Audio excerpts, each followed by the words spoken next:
It was the breaking point for many of these migrant workers stranded in India's financial capital.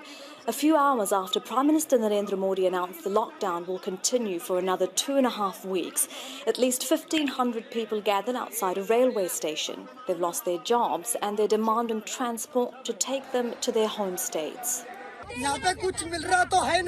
We aren't getting anything here.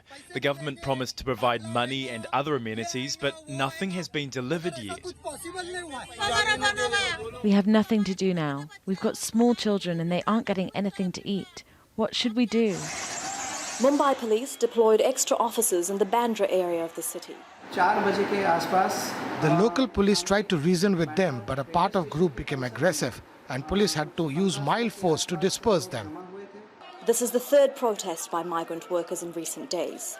Last week, workers in the city of Surat in Gujarat state threw stones and set tyres and vegetable carts on fire. They said their salaries hadn't been paid, they didn't have enough food and wanted to go home. And a day later, police in Delhi say migrant workers staying in a homeless shelter set the building on fire after fighting with the shelter staff over food. Police said 4 people jumped into a nearby river after they were beaten by staff. 1 person drowned. Prime Minister Modi acknowledged that the lockdown to combat COVID-19 has been particularly hard on India's millions of migrant workers and daily wage earners.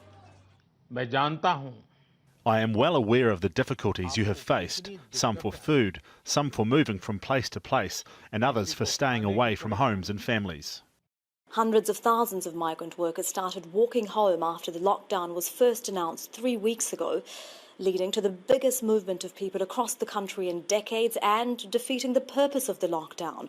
The government had announced aid for 800 million of India's poor, but it's clear that help isn't reaching everyone, and Tuesday's protests show people aren't waiting on the promises of more help to come. Elizabeth Puranam, Al Jazeera, New Delhi.